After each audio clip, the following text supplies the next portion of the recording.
Hello friend, स्वागत है आप सभी का स्टडी विथ माइंड मैप में। इस वीडियो में हम देखेंगे कंप्लीट ट्रांसफार्मर को विथ माइंड मैप के ज़रिए।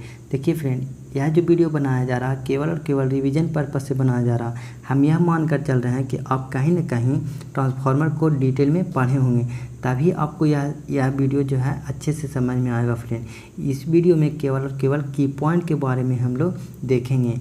जो 3 से 4 पेज में ट्रांसफार्मर को कंप्लीट हम लोग यहाँ पे मेंशन किए हुए हैं। फ्रेंड, तो आपसे रिक्वेस्ट है कि वीडियो को पूरा देखें और अच्छा लगे तो अपने दोस्तों में शेयर करें। फ्रेंड, देखिए फ्रेंड, हम इस वीडियो में सबसे पहले बात करेंगे बेसिक कंस्ट्रक्शन के। उसके बाद हम बात करेंगे फ्रेंड उस जो है ट्रांसफार्मर में जितना भी इम्पोर्टेंट फार्मूला है उसको देखेंगे और की पॉइंट को देखेंगे। उसके बाद हम देखेंगे ट्रांसफार्मर में जितनी प्रकार का लॉस होती है उसको हम देखेंगे। उसके बाद हम देखेंगे इफ़िशियंसी, ट्रांसफार्मर में का इफ़िशियंसी को डिस्कस करेंगे। उसके बाद हम देखेंगे वोल्टेज रेगुलेशन। उसके बाद देखेंगे ट्रांसफार्मर जो होती है नो लोड। उसके बाद हम देखेंगे टेस्टिंग ऑफ ट्रांसफार्मर। उसके बाद हम देखेंगे ऑटो ट्रांसफार्मर को। उसके बाद देखेंगे पैरेलल ऑपरेशन ऑफ ट्रांसफार्मर। यानी कि इतना जो है पॉइंट को हम लोग कवर करने वाले हैं। फ्रेंड, तो चलिए शुरू करते हैं। सबसे पहले कंस्ट्रक्शन। तो कंस्ट्रक्शन जो बेसिक क्या होती है, जो भी इक्विपमेंट से या पार्ट से मिलकर जो ट्रांसफार्मर बना है उसको हम लोग यहाँ पे देखेंगे। उसका की पॉइंट देखेंगे जिससे क्वेश्चन बनती है। फ्रेंड, हम ज़्यादा डिटेल में नहीं जाएंगे, उसको वहाँ पे ये चीज़ देखेंगे कि किस पॉइंट से किस क्वेश्चन बनता है एग्ज़ाम में। तो चलिए सबसे पहले हम बात करेंगे बाइंडिंग के। तो देखिए फ्रेंड, बाइंडिंग जो होती है बेसिक ट्रांसफार्मर में 2 प्रकार की बाइंडिंग होती है, आप पढ़े होंगे। एक को बोलते हैं सेकेंडरी बाइंडिंग और दूसरे को बोलते हैं क्या, एक को बोलते हैं प्राइमरी बाइंडिंग, एक को बोलते हैं सेकेंडरी बाइंडिंग। देखिए प्राइमरी बाइंडिंग किसको बोलते हैं, जिस साइड में हम लोग इनपुट जो है ट्रांसफार्मर में इंटर कराते हैं देते हैं उसको हम लोग बोलते हैं प्राइमरी बाइंडिंग, और जिस साइड में लोड को कनेक्ट करेंगे उसको हम लोग बोलेंगे सेकेंडरी बाइंडिंग। बट उसको हम लोग प्राइमरी और सेकेंडरी बाइंडिंग को हम लोग यहाँ पे मेंशन नहीं किए हैं। क्यों नहीं किए हैं? क्योंकि उससे जो है एग्ज़ाम में क्वेश्चन नहीं बनती है। क्वेश्चन एग्जाम में बनती है फ्रेंड हाई वोल्टेज बाइंडिंग और लो वोल्टेज बाइंडिंग से। हाई वोल्टेज बाइंडिंग किसको कहते हैं, जिस साइड में नंबर ऑफ टर्न जो होती है ज़्यादा होती है उसको हाई वोल्टेज बाइंडिंग कहते हैं, और जिस साइड में नंबर ऑफ टर्न जो होती है वो कम होती है उसको लो वोल्टेज बाइंडिंग कहते हैं। देखिए, अगर हाई वोल्टेज बाइंडिंग है तो जाहिर से नाम से ही पता चल रहा है कि उधर जो होगी उस साइड में वोल्टेज ज़्यादा होगी, और वोल्टेज ज़्यादा है तो यानी कि ट्रांसफार्मर में जो काम करती है कांस्टेंट पावर पे काम करती है, तो यानी कि करंट जो होगी उसी प्रोपोर्शन में कम होगी। अगर कम करंट को किसी भी बाइंडिंग से अगर फॉलो करवाना है तो उसका अगर क्रॉस सेक्शनल एरिया फ्रेंड अगर कम करंट को फॉलो करवाना है तो क्रॉस सेक्शनल एरिया कम भी रहेगा तो फिर भी फॉलो कर जाएगा। यही कारण है कि जो हाई वोल्टेज बाइंडिंग होती है उसकी क्रॉस सेक्शनल एरिया जो होती है कम होती है, और क्रॉस सेक्शनल एरिया कम यानी कि उसको हम बोल सकते हैं थिन बाइंडिंग को यूज कर रहे हैं। और लो वोल्टेज बाइंडिंग में क्या होती है, वोल्टेज तो कम होती है बट करंट जो होती है उसी प्रोपोर्शन में ज़्यादा होती है। यही कारण है कि लो वोल्टेज बाइंडिंग का जो क्रॉस सेक्शनल एरिया होती है वह ज़्यादा होती है, इसीलिए उसको हम लोग जो है थिक बाइंडिंग कहते हैं। यानी कि जो लो वोल्टेज बाइंडिंग में थिक बाइंडिंग को यूज करते हैं। उसके बाद हम देखेंगे आयरन कोर। आयरन कोर क्या होती है, आयरन कोर पे ही जो बाइंडिंग जो होता है लपेटा जाता है। तो यह जो बेसिक जो यूज़ करते हैं सिलिकॉन स्टील का यूज़ करते हैं कोर के लिए, ट्रांसफार्मर कोर के लिए। क्यों यूज करते हैं, क्योंकि इसका जो परमेबिलिटी होती है सफिशिएंट परमेबिलिटी होती है जिससे कि हिस्टैरिसीस लॉस जो होता है कम होता है। और इसको जो है सिलिकॉन स्टील को हम लोग लेमिनेट करते हैं, यानी कि पतले पतले पत्ती में इसको बांटकर इसको इंसुलेट कर देते हैं जिससे कि ईडी करंट लॉस जो होता है वो कम हो जाए। यानी कि हम लोग यहाँ पे ट्रांसफार्मर कोर के बारे में देख लिए। उसके बाद हम देखेंगे ऑयल। ट्रांसफार्मर में ऑयल जो है एक इम्पॉर्टेंट रोल निभाती है। यह जो बेसिक 2 फंक्शन करती है। सबसे पहले जो काम करती है इंसुलेशन प्रोवाइड करने का काम करती है, और दूसरा काम करती है कूलिंग जो है करने का काम करती है ट्रांसफार्मर को। अगर हम ट्रांसफार्मर के ऑयल के अगर गुड प्रॉपर्टी की बात करें तो उसका क्या होना चाहिए प्रॉपर्टी, फ्लैश पॉइंट जो होना चाहिए ट्रांसफार्मर ऑयल का वो क्या होना चाहिए, हाई होना चाहिए, और विस्कोसिटी जो होना चाहिए लो होना चाहिए। यह जो है 2 इम्पॉर्टेंट पॉइंट है ट्रांसफार्मर ऑयल के लिए, यानी प्रॉपर्टी है। उसके बाद अगर हम देखें बात करते हैं फ्लैश पॉइंट जो होना चाहिए ट्रांसफार्मर ऑयल के लिए कितना होना चाहिए, तो 140 डिग्री सेल्सियस होना चाहिए ट्रांसफार्मर ऑयल के लिए। अगर हम ट्रांसफार्मर ऑयल के कलर की बात करते हैं, ट्रांसफार्मर ऑयल का जो कलर होना चाहिए वह जो है डिपेंड करता है किस कंडीशन में आप देखना चाह रहे हैं। अगर नया न्यू ट्रांसफार्मर ऑयल को लाए हैं मार्केट से, तब देखिएगा तो यह जो कलर होती है पेल येलो होती है, यानी फ्रेश ऑयल का जो कलर कैसा होती है, पेल येलो होती है। और यही अगर बात करते हैं कम्प्लीटली यूज ट्रांसफार्मर के कलर के, वो कैसा हो जाती है, तो ब्लैक कलर हो जाती है। यानी कि हम यहाँ पे ट्रांसफार्मर के ऑयल के बारे में जितना भी की पॉइंट था उसको हम लोग यहाँ पे डिस्कस कर लिए। उसके बाद देखते हैं फ्रेंड कंजर्वेटर। कंजर्वेटर क्या होती है, एक प्रकार का ट्रांसफार्मर का ही पार्ट है। इसको जो कहाँ पे माउंट करते हैं, तो इसको जो है माउंट करते हैं मेन टैंक के जो है ऊपर लगाते हैं। यह बेसिक जो फंक्शन करती है फ्रेंड, वह स्पेस प्रोवाइड करने का काम करती है एक्सपेंशन ऑयल का। एक्सपेंशन ऑयल क्या है, जब भी ट्रांसफार्मर कोई भी प्रकार का जो है मतलब कि फॉल्ट होता है, उस समय में मतलब हीट बहुत ज़्यादा इंक्रीज कर जाता है, जिससे कि ट्रांसफार्मर का ऑयल जो होता है वो खोल कर बाहर निकलना चाहता है, जिससे अगर स्पेस प्रोवाइड नहीं किया जाए तो ट्रांसफार्मर ब्लास्ट हो जाएगा। इसीलिए कंजर्वेटर में जो है एक्सपेंशन ऑयल जो है खोलकर वह क्या होती है उसमें चल जाता है, जिससे ट्रांसफार्मर का जो मेन टैंक जो सेफ रहता है। और यही अगर ट्रांसफार्मर का मेन टैंक में अगर ऑयल कम जाता है एक जो है सफिशिएंट लेवल से, तो उसमें जो है ऑयल को ऐड करने का भी काम कंजर्वेटर करता है। यानी कि दो काम किया, पहला जो है एक्सपेंशन ऑयल का जो है स्पेस प्रोवाइड भी करता है, और दूसरा जो है एक सफिशिएंट लेवल से अगर मेन टैंक में अगर ऑयल कम जाती है तो उसमें ऐड करने का भी काम करता है। ब्रीदर भी एक प्रकार का ट्रांसफार्मर का ही पार्ट है। ब्रीदर जो होती है इसमें एक प्रकार का मटेरियल का यूज़ करते हैं, उसका नाम है सिलिका जेल। यह जो बेसिक काम करती है ऑब्जर्व करने का काम करती है मॉइस्चर को, और फ्रेश एयर जो है इंटर लेती है मेन टैंक में, जिससे कि डाई इलेक्ट्रिक स्ट्रेंथ जो होता है ऑयल का वह मेंटेन रहता है। उसके बाद एक जो है पार्ट है बिचोल रिले। बिचोल रिले जो होती है प्रोवाइड करता है प्रोटेक्शन ऑफ ट्रांसफार्मर को। प्रोटेक्शन प्रोवाइड करने के लिए हम लोग बिचोल रिले का यूज़ करते हैं। यह जो बेसिक होती है गैस ऑपरेटेड रिले होता है। कौन सा रिले होता है, तो गैस ऑपरेटेड रिले होता है। इसको कहाँ पे लगाते हैं फ्रेंड, तो जो बिचोल रिले होता है इसको जो है मेन टैंक एंड कंजर्वेटर के बीच में इसको हम लोग लगाते हैं। यह जो बेसिक होती है मरकरी स्विच ऑपरेटेड रिले होता है। तो यहाँ हम लोग जो है रिले के बारे में देख लिए, यानी कि ट्रांसफार्मर का प्रोटेक्शन जो है किससे प्रोवाइड करते हैं, तो बिचोल रिले से हम लोग प्रोवाइड करते हैं। उसके बाद है सेकंड पॉइंट कूलिंग ट्यूब और रेडिएटर। कूलिंग ट्यूब और रेडिएटर क्या है, तो कूलिंग ट्यूब जो होती है आप ट्रांसफार्मर के बाहर जो देखे होंगे एक पाइप की तरह जो संरचना बनी होती है। यह जो बेसिक काम करता है ट्रांसफार्मर को जो है हीट ऑयल को इस ट्यूब से क्या किया जाता है, सर्कुलेट कराया जाता है, जिससे कि जो हॉट ऑयल होती है उसको बहुत ज़्यादा एरिया मिलती है, सरफेस एरिया बहुत ज़्यादा सरफेस एरिया मिलती है, जिससे वह जो है ऑयल वह बहुत जल्दी जो कूल हो जाता है। इसीलिए इसको हम लोग रेडिएटर बोलते हैं या कूलिंग ट्यूब बोलते हैं। उसके बाद क्या है बुशिंग। बुशिंग भी एक प्रकार का ट्रांसफार्मर का ही पार्ट है। यह जो है बेसिक जो है प्रोवाइड करता है टर्मिनल। जो भी लाइव वायर लाकर हम लोग ट्रांसफार्मर में इंटर कराते हैं तो इसी जो है बुशिंग के माध्यम से ही इंटर कराते हैं, जिससे कि शॉर्ट सर्किट होने से बचाता है। यह जो बेसिक पोरोसिलिन का बना होता है, इंसुलेशन जो है प्रोवाइड करने का काम करता है। उसके बाद बात करते हैं तो टाइप ऑफ ट्रांसफार्मर। तो बेसिक दो प्रकार के ट्रांसफार्मर होती है, एक को बोलते हैं कोर टाइप ट्रांसफार्मर और दूसरे को बोलते हैं shell type transformer. Core type transformer में क्या होती है, बाइंडिंग सराउंडिंग द कोर, यानी कि कोर के चारों तरफ क्या होती है, बाइंडिंग होती है। दूसरा अगर हम बात करते हैं दूसरे पॉइंट का, तो इसमें जो होती है वन विंडो होती है। उसके बाद थर्ड पॉइंट की बात करते हैं तो इसमें जो है सिलेंड्रिकल बाइंडिंग का यूज़ करते हैं। उसके बाद shell type transformer. Shell type transformer में अगर पहला पॉइंट की बात करें तो इसको में टू विंडो होता है। इसको में क्या होती है कि कोर जो होती है सराउंडिंग द बाइंडिंग, यानी कि बाइंडिंग के चारों तरफ कोर होता है। उसके बाद अगर सेल टाइप ट्रांसफार्मर में किस प्रकार का बाइंडिंग यूज किया जाता है, तो इसमें जो है सैंडविच बाइंडिंग का यूज़ किया जाता है। तो यहाँ पे हमने टाइप ऑफ ट्रांसफार्मर को भी डिस्कस कर लिए। जो ट्रांसफार्मर में जो ईएमएफ इंड्यूस होती है फ्रेंड, वो बेसिक दो प्रकार का ईएमएफ इंड्यूस होती है। एक को बोलते हैं प्राइमरी ईएमएफ और दूसरे को बोलते हैं सेकेंडरी ईएमएफ। जो प्राइमरी बाइंडिंग में जो ईएमएफ इंड्यूस होती है उसको रिप्रेजेंट करते हैं E1 से, और जो सेकेंडरी बाइंडिंग में जो ईएमएफ इंड्यूस होती है उसको रिप्रेजेंट करते हैं E2 से। जो E1 बराबर होती है वो 4.44 F phi m N1, जहाँ पे F क्या है, तो F जो है सप्लाई फ्रीक्वेंसी है, phi m जो है वो मेन फ्लक्स है, और यहाँ पे N1 जो है नंबर ऑफ प्राइमरी टर्न है।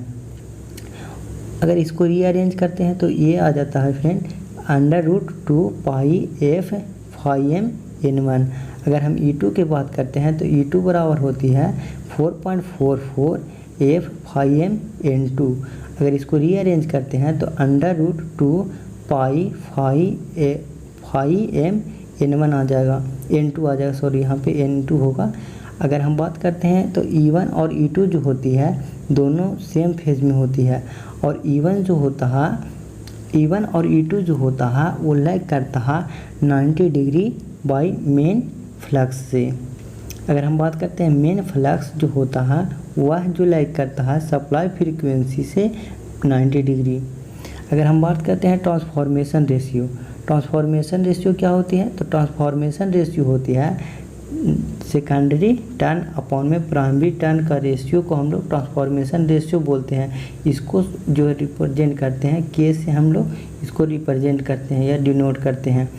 उसके बाद अगर हम बात करते हैं तो टर्न रेशियो जो होती है सिंपल N1 अपॉन में N2 को हम लोग टर्न रेशियो कहते हैं, यानी कि primary number of turn upon में सेकेंडरी नंबर ऑफ टर्न को हम लोग टर्न रेशियो बोलते हैं। इसको रिप्रेजेंट करते हैं ए से।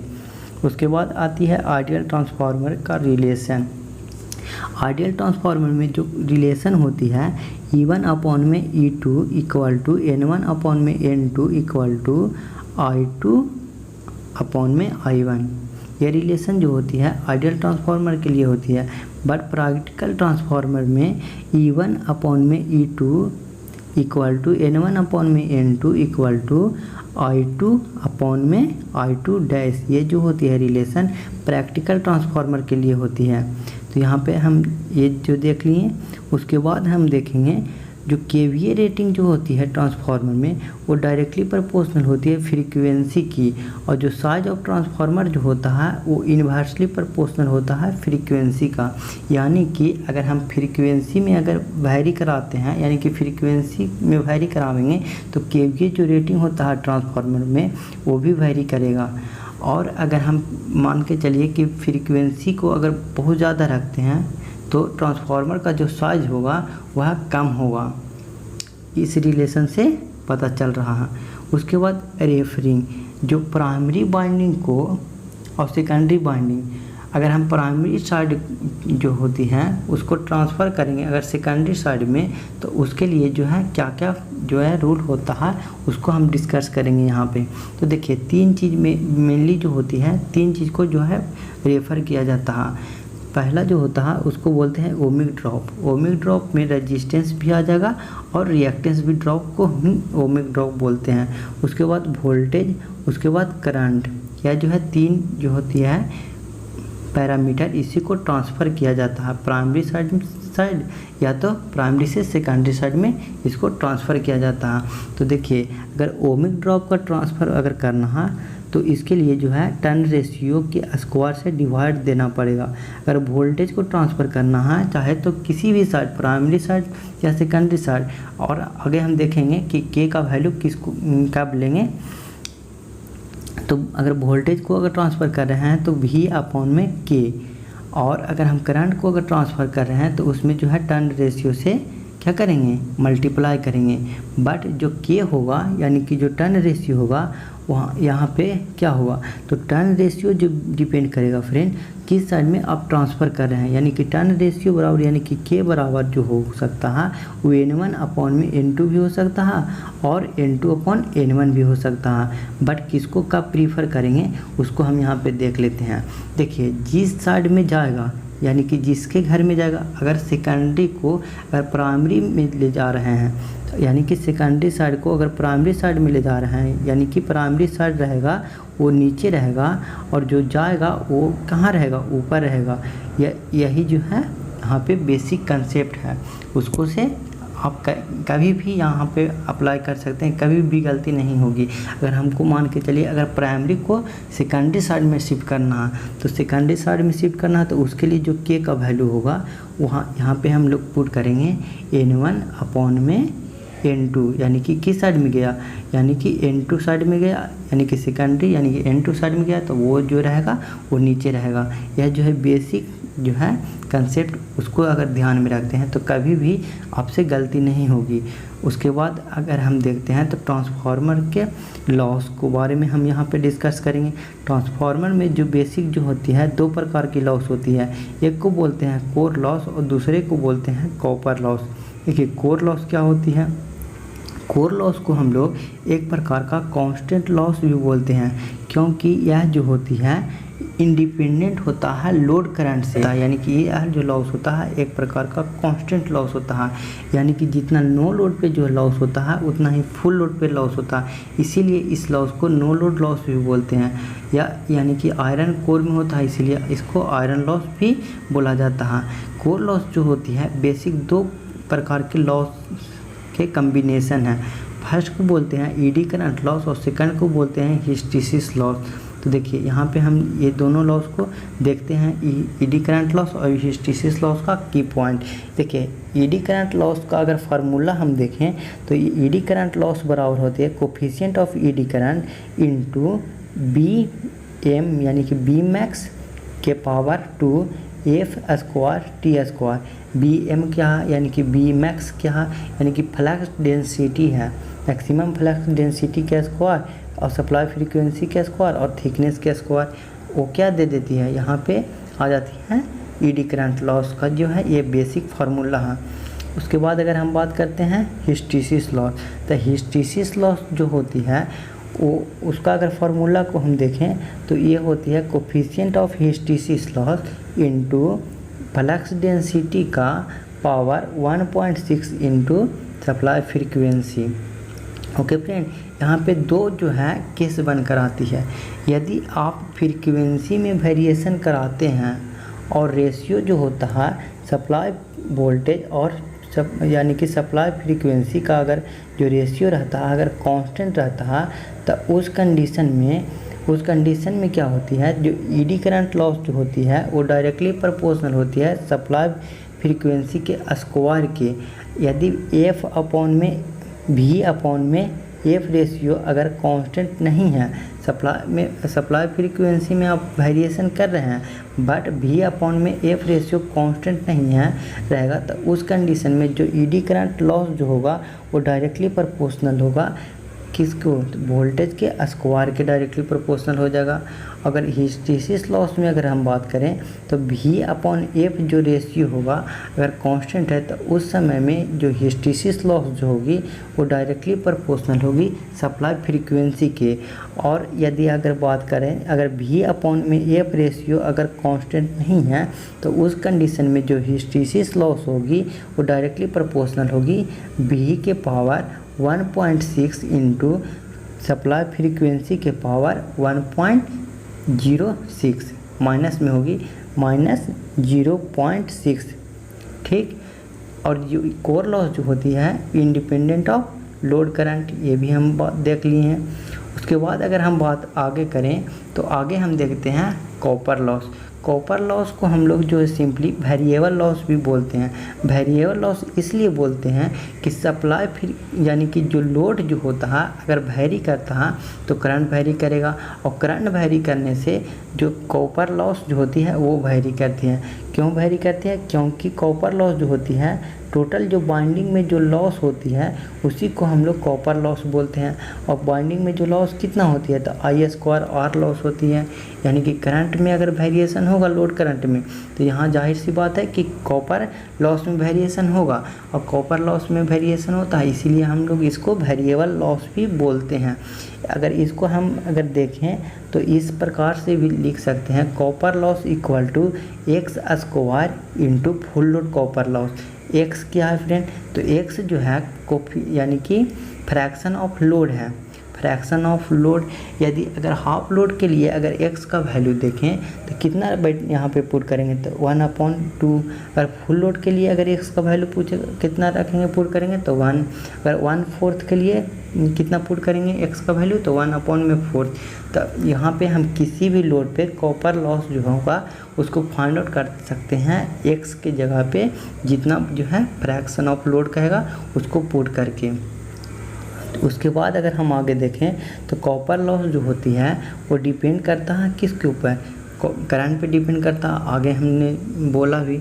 उसके बाद क्या है तो एट नो लोड पे कॉपर लॉस जो होती है 0 होती है। कॉपर लॉस 0 नो लोड पर इसलिए होती है क्योंकि ट्रांसफार्मर जो होती है नो लोड पे बहुत कम करंट जो है 5% 2 से 5% ही करंट को नो लोड करंट ड्रॉ बनने की लेती है, इसीलिए बहुत कम करंट होता है, जिससे कि कॉपर लॉस जो होता है ट्रांसफार्मर में एट नो लोड पे नेग्लिजिबल होता है। अगर हम शॉर्ट सर्किट की बात करें तो शॉर्ट सर्किट की कंडीशन में कॉपर लॉस जो होती है मैक्सिमम कॉपर लॉस होती है। बट यही अगर हम शॉर्ट सर्किट की कंडीशन में अगर कोर लॉस की बात करते हैं तो वो निग्लिजिबल होता है। क्यों निग्लिजिबल होता है, क्योंकि अगर हम बात करते हैं तो आयरन लॉस जो होती है वह डिपेंड करती है किसको पर, तो वोल्टेज पे। बट शॉर्ट सर्किट जब टेस्ट परफॉर्म करते हैं, हम आगे देखेंगे जो टेस्टिंग में, तो उसमें क्या होती है जो वोल्टेज जो होती है पर डिपेंड करता है आयरन लॉस। और हम जानते हैं कि जो वोल्टेज जो अप्लाई करते हैं शॉर्ट सर्किट कंडीशन में वो बहुत कम वोल्टेज को अप्लाई करते हैं, मात्र 5% ही वोल्टेज को अप्लाई करते हैं रेटेड वोल्टेज से। और जो है सेकेंडरी में शॉर्ट सर्किट करंट जो होती है वो रेटेड करंट फॉलो होने लगती है। यही कारण है कि जो शॉर्ट सर्किट टेस्ट के कंडीशन में केवल और केवल कॉपर लॉस ही फाइंड हो पाती है में। तो यहाँ कॉमर्शियल इफ़िशियंसी, तो कॉमर्शियल इफ़िशियंसी जो होती है एक प्रकार का इफ़िशियंसी होती है, या इसी को जो है नॉर्मल इफ़िशियंसी भी बोला जाता है। इफ़िशियंसी बराबर क्या होती है फ्रेंड, तो आउटपुट अपॉन में इनपुट को हम लोग इफ़िशियंसी बोलते हैं। अगर हम फुल लोड पे अगर इफ़िशियंसी की बात करते हैं तो वो कितना होती है, तो full load efficiency output power क्या है V2I2 cos ∅2 अपॉन में V2I2 cos ∅2 प्लस में कॉपर लॉस प्लस में आयरन लॉस। इसको जो है इसको से हम लोग इफ़िशियंसी निकाल सकते हैं। अगर हम बात करते हैं एनी लोड पर, अगर किसी भी लोड पे अगर हमको इफ़िशियंसी निकालना है तो उसके लिए ज़रूरत पड़ेगा कोफिशिएंट यानी कि फ्रैक्शन ऑफ लोड की।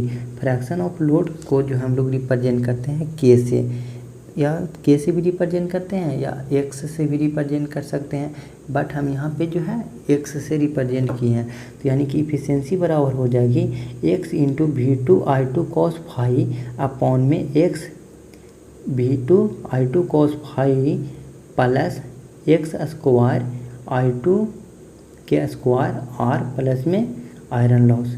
या इसी को अगर रीअरेंज करना चाहें तो इफ़िशियंसी बराबर हो जाएगी x इंटू यानी कि rating of transformer into power factor upon में x into rating of transformer into power factor plus में x² I2 square R plus में आयरन लॉस। तो यहाँ पे हम लोग कॉमर्शियल इफ़िशियंसी को देख लिए। उसके बाद अगर हम देखते हैं तो मैक्सिमम इफ़िशियंसी। मैक्सिमम इफ़िशियंसी कब होती है, जब कांस्टेंट लॉस जो होती है इक्वल हो जाती है वेरिएबल लॉस के, तो उस समय जो होती है ट्रांसफार्मर जो वर्क करना जो स्टार्ट कर देता है मैक्सिमम इफ़िशियंसी पे। तो आयरन लॉस को हम लोग जो रिप्रेजेंट करते हैं वो PI से रिप्रेजेंट करते हैं, और कॉपर लॉस को हम लोग जो है PC यानी कि कॉपर लॉस से रिप्रेजेंट करते हैं, या इसको एक तरीक़ा से और भी रिप्रेजेंट करते हैं x² full load copper loss भी जो है इसका होता है, यानी कि हम इस तरीक़ा से भी लिख सकते हैं, constant loss equal two variable loss. अगर हम एक्स के अगर देखें यहाँ से एक्स निकालना चाहें तो एक्स बराबर हो जाएगी under root iron loss upon में फुल लोड कॉपर लॉस।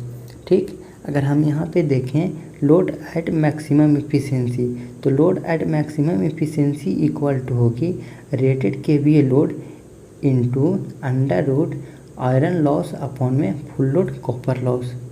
अगर हम बात करते हैं, अगर पावर फैक्टर को अगर इंक्रीज करेंगे तो इफ़िशियंसी जो होती है ट्रांसफार्मर की वो भी इंक्रीज करती है। यही कारण है कि जो मैक्सिमम इफ़िशियंसी जो होती है ट्रांसफार्मर में वो यूनिटी पावर फैक्टर पे होती है। तो यहाँ हम जो है मैक्सिमम इफ़िशियंसी के बारे में भी देख लें। उसके बाद एक और टर्म आती है all day efficiency. All day efficiency क्या है, तो ये भी एक प्रकार का इफ़िशियंसी फाइंड आउट करने का एक नियम है। इसमें जो होता है यानी कि आउटपुट इफ़िशियंसी बराबर जो होती है ऑल डे इफ़िशियंसी में output kilowatt hour upon में input kilowatt hour. 420 hour के लिए अगर निकाल रहे हैं तो ये जो ऑल डे इफ़िशियंसी जो होती है बेसिकली जो होती है डिस्ट्रीब्यूशन ट्रांसफार्मर के लिए के परफॉर्मेंस को फाइंड आउट करने के लिए हम लोग फाइंड करते हैं।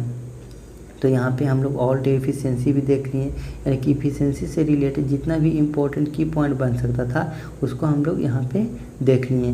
उसके बाद चलते हैं तो वोल्टेज रेगुलेशन ट्रांसफार्मर में। वोल्टेज रेगुलेशन का अगर हम बेसिक अगर बात करना चाहें तो वोल्टेज रेगुलेशन बराबर क्या होती है, तो वोल्टेज रेगुलेशन बराबर होती है नो लोड वोल्टेज माइनस में फुल लोड वोल्टेज अपॉन में फुल लोड वोल्टेज। अगर हम आइडियल कंडीशन की बात करते हैं तो वोल्टेज रेगुलेशन जो होना चाहिए 0 वोल्टेज रेगुलेशन होना चाहिए, बट प्रैक्टिकल कंडीशन में जो वोल्टेज रेगुलेशन होना चाहिए कम से कम होना चाहिए, यानी कि लो होना चाहिए।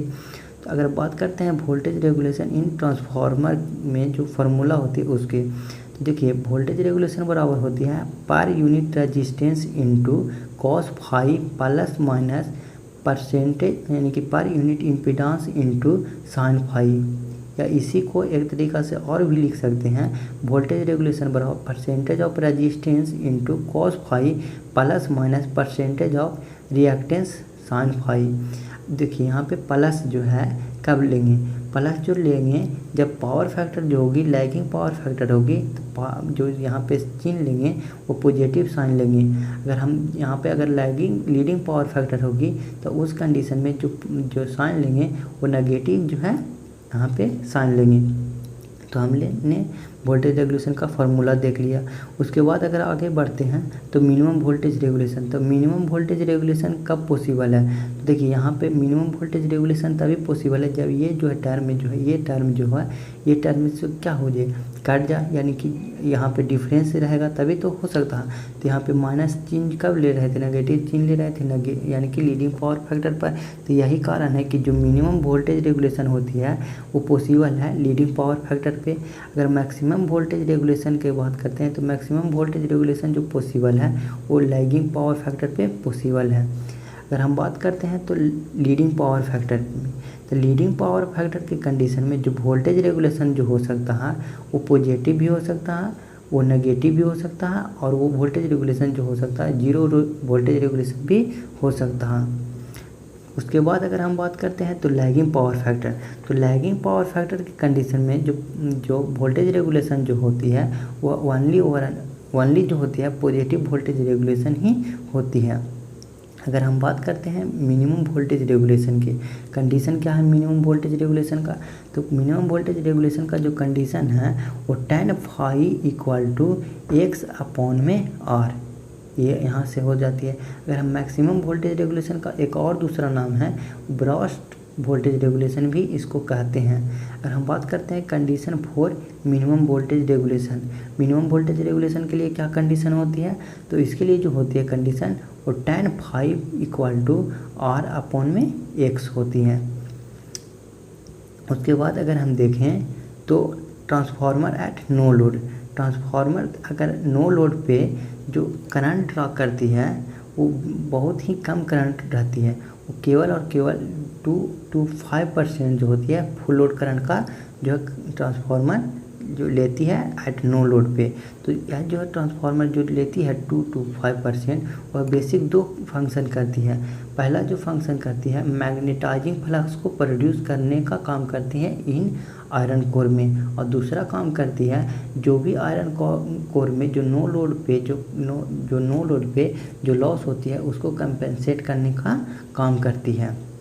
अगर हम बात करते हैं नो लोड पे ट्रांसफार्मर का जो पावर फैक्टर होता है वो बहुत ही कम होता है, यानी कि वेरी लो पावर फैक्टर होता है। अगर हम बात करते हैं लगभग में कितना होता है तो 0.3 जो होता है पावर फैक्टर होता है नो लोड के कंडीशन में। अगर हम बात करते हैं angle between no load current and supply voltage के बीच में अप्रॉक्सीमेटली 75 डिग्री का जो है एंगल बनता है। अगर हम बात करते हैं इफ़िशेंसी जो होता है एट नो लोड पे ट्रांसफार्मर में जो इफ़िशेंसी उसकी कितनी रहती है 95% जो होती है उसकी इफ़िशेंसी रहती है ट्रांसफार्मर में, और फुल लोड पे भी इफ़िशेंसी लगभग ही इतना ही रहती है 95%। करते हैं टेस्टिंग ऑफ ट्रांसफार्मर जो बेसिक जो होती है ट्रांसफार्मर में जो भी लॉस होती है उसको फाइंड आउट करने के लिए या परफॉर्मेंस को फाइंड आउट करने के लिए, पता करने के लिए कि यह जो है कितना हीट उत्पन्न करती है, इसको इफ़िशेंसी कितना होता है, इसके लिए हम लोग जो है टेस्टिंग करते हैं ट्रांसफार्मर में। तो बेसिक जो है 3 प्रकार का टेस्टिंग होती है। सबसे पहले जो होती है उसका नाम है ओपन सर्किट टेस्ट, उसके बाद जो है शॉर्ट सर्किट टेस्ट, उसके बाद सैंपनर टेस्ट। यह जो है मुख्यतः 3 प्रकार का टेस्टिंग है ट्रांसफार्मर में। चलिए इससे जो है रिलेटेड जितना भी इम्पोर्टेंट जो है की पॉइंट है उसको हम लोग देखते हैं। तो फ्रेंड जो है ओपन सर्किट टेस्ट है उसको जो परफॉर्म करते हैं, यानी कि जो इस सर्किट यानी कि ओपन सर्किट जो टेस्ट को परफॉर्म करते हैं लो वोल्टेज साइड में परफॉर्म करते हैं, और हाई वोल्टेज साइड को क्या रखते हैं ओपन रखते हैं। यह जो है टेस्टिंग जो होती है ओपन सर्किट टेस्ट जो होता है फुल रेटेड वोल्टेज पे परफॉर्म होता है, यानी कि करते हैं। इस टेस्टिंग से क्या होती है टोटल जो है कोर लॉस जो है कितना ट्रांसफार्मर कर रहा है वह जो है पता चल जाता है, यानी कि फाइंड आउट हो जाता है। ओपन सर्किट टेस्ट में हम लोग लो पावर फैक्टर के वाट मीटर का यूज़ करते हैं जिससे कि एक्यूरेट जो है हम लोग को लॉसेस पता चल सके।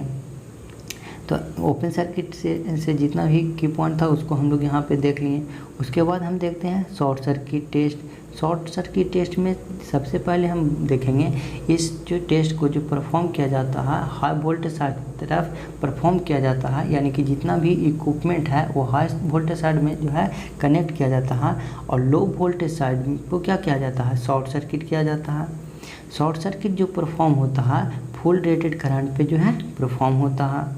शॉर्ट सर्किट टेस्टिंग के दौरान जो रिड्यूस वोल्टेज ऑफ 5% ओनली जो है 5% ऑफ फुल रेटेड वोल्टेज को ही अप्लाई करने से सेकेंडरी में हमको रेटेड करंट जो है फॉलो होना स्टार्ट हो जाता है। यही कारण है कि जो शॉर्ट सर्किट के दौरान आयरन लॉस जो होती है वह जो है वोल्टेज पे डिपेंड करती है, और वोल्टेज बहुत कम वोल्टेज रहने के कारण जो निग्लिजिबल जो है कोर लॉस होती है। यानी कि हम कह सकते हैं शॉर्ट सर्किट के दौरान जो टोटल जो लॉस जो है इंडिकेट किया, यानी कि जो टोटल जो है पावर को मेज़र किया वाट मीटर, वो केवल और केवल कौन से पावर को मेज़र करेगा जो भी कॉपर लॉस जो होगी वाइंडिंग में उसको जो है फाइंड आउट कर लेगा। यहाँ से हमको फाइंड आउट हो गया कॉपर लॉस, और ओपन सर्किट टेस्ट से हमको पता चल गया आयरन लॉस। तो इसके बाद आती है एक टेस्ट आती है वो भी करते हैं ट्रांसफार्मर के परफॉर्मेंस को ही पता करने के लिए करते हैं, उसका नाम है सैंपनर टेस्ट। इसको जो है दूसरा एक और नाम है उसको बैक टू बैक टेस्ट कहते हैं, और दूसरा जो है एक और नाम से इसको बोलते हैं हीट रन टेस्ट। देखिए बैक टू बैक टेस्ट इसलिए कहते हैं इसको क्योंकि 2 आइडेंटिकल ट्रांसफार्मर को कनेक्ट करते हैं बैक टू बैक में से कनेक्ट करते हैं, इसीलिए इसको बैक टू बैक टेस्ट कहते हैं।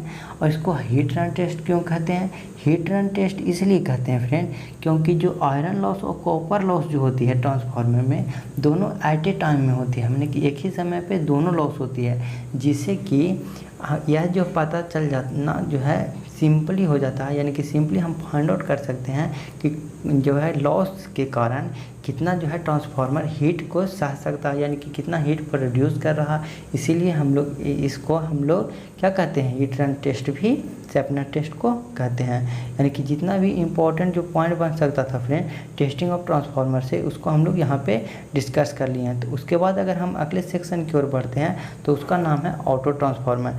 ऑटो ट्रांसफार्मर भी एक प्रकार का ट्रांसफार्मर है। इसमें क्या होती है, जो बाइंडिंग जो होती है ऑटो ट्रांसफार्मर में का वो सम पार्ट जो होती है प्राइमरी बाइंडिंग और सेकेंडरी बाइंडिंग का जो है कुछ कॉमन होता है। यह जो है कनेक्टेड होता है, इलेक्ट्रिकली भी कनेक्टेड होता है एज वेल एज मैग्नेटिकली भी कनेक्टेड होता है। कौन, ऑटो ट्रांसफार्मर। अगर ऑटो ट्रांसफार्मर की बात करते हैं, यह पावर का जो ट्रांसफ़र करता है प्राइमरी एंड सेकेंडरी से, इंडक्शन से भी करता है एज वेल एज कंडक्शन के थ्रू भी पावर को ट्रांसफ़र करता है। अगर हम बात करते हैं ऑटो ट्रांसफार्मर एस ऑटो यानी कि रेटिंग ऑफ, अगर ऑटो ट्रांसफार्मर का अगर फाइंड आउट करना है, अगर 2 बाइंडिंग ट्रांसफार्मर का अगर रेटिंग दिया हुआ है तो उसके लिए जो है ये जो है फार्मूला है ए अपॉन में क्या, A upon A minus 1 into rating of 2 winding transformer. तो इसको से हम लोग फाइंड आउट हो जाती है कि जो रेटिंग जो है ऑफ ऑटो ट्रांसफार्मर के कितनी है। जहाँ पे ए क्या है फ्रेंड, ये जो है वो टर्न रेशियो है, ये ग्रेटर देन होना चाहिए 1 से, तभी जो है ऑटो ट्रांसफार्मर जो है सब वर्क कर पाता है ये अच्छे से। स्लाइटली क्या होना चाहिए, ए जो होना चाहिए यानी कि नंबर यानी कि टर्न रेशियो जो होना चाहिए स्लाइटली ग्रेटर देन 1 होना चाहिए। अगर हम बात करते हैं कॉपर कंडक्टर जो है, कितना कॉपर कंडक्टर जो है लगता है ऑटो ट्रांसफार्मर में, यदि 2 बाइंडिंग ट्रांसफार्मर में अगर कंडक्टर जो है दिया गया है तो उससे हम लोग ऑटो ट्रांसफार्मर में कितना जो है कंडक्टर लगेगा उसको फाइंड आउट कर सकते हैं। यानी कि कितना कंडक्टर लगेगा, तो इसका जो फार्मूला होती है A-1 अपॉन में ए। बस सेम कंडीशन इसके लिए भी होना चाहिए, जो टर्न रेशियो होना चाहिए उस greater than slightly greater than 1 होना चाहिए। अगर उसके बाद अगर बात करते हैं एक और सिंपली फार्मूला की, तो वह जो है कंडक्टिवली पावर को, कितना कंडक्टिवली पावर को ट्रांसफ़र करेगा ऑटो ट्रांसफार्मर, उसके लिए ये फार्मूला है 1 अपॉन में ए इंटू एस ऑट, यानी कि ऑटो ट्रांसफार्मर का रेटिंग ऑफ ऑटो ट्रांसफार्मर से हम लोग जो निकाल सकते हैं कंडक्टिवली पावर कितना ट्रांसफ़र कर रहा है ऑटो ट्रांसफार्मर उस, यानी कि जितना भी ऑटो ट्रांसफार्मर से की पॉइंट था उसको हम लोग यहाँ पे डिस्कस कर लिए हैं फ्रेंड। उसके बाद अगर अगले सेक्शन की ओर बढ़ते हैं तो पैरेलल ऑपरेशन ऑफ ट्रांसफार्मर में हम लोग सबसे पहले देखेंगे क्या होना चाहिए। तो सबसे पहले जो है क्या क्या जो है सेम होना चाहिए। देखिए, तो सबसे पहले जो होती है पोलरिटी हो गया, वोल्टेज रेशियो हो गया, परसेंटेज इम्पीडेंस हो गया, फेज सीक्वेंस हो गया, पर यूनिट इम्पीडेंस जो होना चाहिए ट्रांसफार्मर के पैरेलल अगर ऑपरेशन करवाना चाह रहे हैं तो यह क्या होना चाहिए, सेम होना चाहिए। देखिए, इसमें अगर इसेंशियल जो है एकदम सेम होना ही होना चाहिए, तो सब क्या क्या सेम होना चाहिए, तो फेज सीक्वेंस यहाँ पे है और पोलरिटी ये जो है दो चीज़ एकदम सेम होना ही होना चाहिए हर हाल में। अगर ये दोनों जो अगर पोलरिटी और फेज सीक्वेंस अगर जो है सेम नहीं रहेगा तो जो है ट्रांसफार्मर जो है डेड शॉर्ट सर्किट कर जाएगा। अगर हम बात करते हैं लोड शेयरिंग जो ट्रांसफार्मर वो कितना करेगा, वह जो है डिपेंड करेगा इम्पीडेंस पे। यानी कि लोड शेयरिंग जो है वो इन्वर्सली प्रोपोर्शनल होगा इम्पीडेंस का। अगर इम्पीडेंस की हम बात करते हैं तो इम्पीडेंस जो होती है वो इन्वर्सली प्रोपोर्शनल होती है केवीए रेटिंग का। अगर करंट की हम बात करते हैं तो करंट जो होती है इन्वर्सली प्रोपोर्शनल होती है इम्पीडेंस का। यानी कि जो है पैरेलल ऑपरेशन से ऑफ ट्रांसफार्मर से जितना भी की पॉइंट बन सकता था उसको हमने यहाँ पे डिस्कस कर लिया।